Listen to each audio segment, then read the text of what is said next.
your attention, for example, is mediated by unconscious forces. And you know that perfectly well. And this is another Freudian observation. You know, if you're sitting down to study, for example, your conscious intent is to study, but you know perfectly well that all sorts of distraction fantasies are going to enter the theater of your imagination non-stop and annoyingly, and there isn't really a lot you can do about that except maybe wait it out. You know, so you'll be sitting there reading and your attention will flicker away. You'll think about, I don't know, maybe you want to watch Jane the Virgin on Netflix or something like that, or maybe it's time to have a peanut butter sandwich, or you should get the dust bunnies out from underneath the bed, or it's time to go outside and have a cigarette, or maybe it's time for a cup of coffee, or it's like all these subsystems in you that would like something aren't very happy just to sit there while you read this thing that you're actually bored by, and so they pop up and try to take control of your perceptions and your actions non-stop. Maybe you think, well, this is a stupid course anyways, why do I have to read this damn paper, and what am I doing in university, and what's the point of life? It's like you can really get going if you're trying to avoid doing your homework, and then you might think, well, what is it in you that's trying to avoid? Because after all, you took the damn course and you told yourself to sit down. Why don't you listen? Well, because you're a mess. That's basically why. You haven't got control over yourself at all. And no more than I have control over this laptop.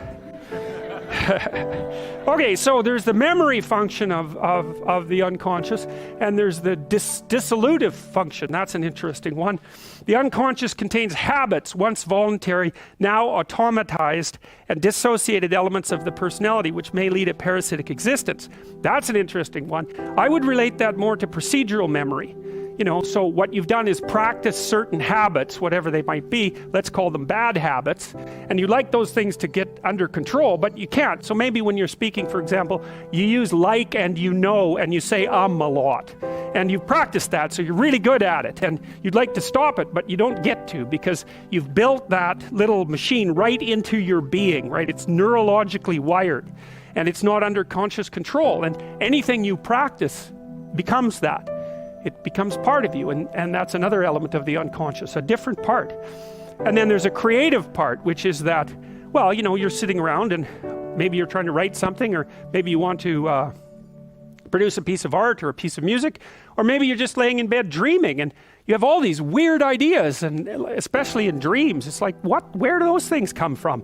And even more strange, one of the things that's really weird about dreams, and almost impossibly weird, is that you're an observer in the dream. It's like a dream is something that happens to you.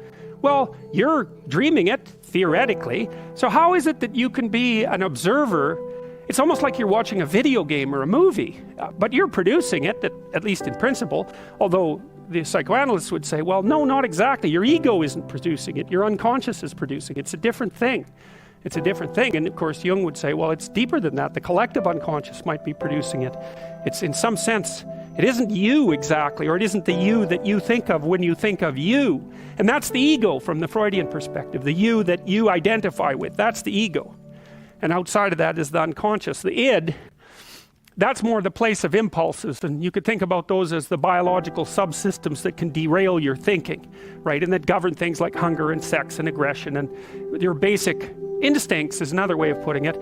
And it's a reasonable way of thinking about it, because these are subsystems that you share with animals. You share them certainly with mammals. You share most of them with reptiles. You share a lot of them with amphibians, and even going all the way down to crustaceans. There's commonality, for example, in the dominance hierarchy circuits. And so these are very, very old things. And the idea that you're in control of them is, well, you're not exactly in control of them. And I would say the less integrated you are, the less you're in control of them, and the more they're in control of you. And that can get really out of hand, you know. You can be, like with people who have obsessive compulsive disorder, for example, which seems to be, I would say, the dissolutive elements in some sense of the unconscious, the way that it's portrayed here. Poor people with obsessive compulsive disorder, they can spend half their time doing things that they can't really control, and they have very strong impulses to do them, and it's very hard on them to block them. You know, they'll almost panic if those things are blocked. And then you have people with Tourette's syndrome, you know, that they'll be doing all sorts of weird dances and spouting off obscenities, and and imitating people without being able to control it, and sometimes a little bit of antipsychotic medication can dampen that down, but it's as if there are these autonomous semi-spirits inside of them that grip control over their behavior and make them do things. And you know, you find that to some degree in your own life, because maybe you've become very attracted to someone, even maybe you don't want to be attracted to the person, and then you find yourself, you know, texting them when you know perfectly well that you should be going to bed, and you know, you're in a grip of something, and you can't control it, and that's all part of the unconscious and all part of what Freud was studying.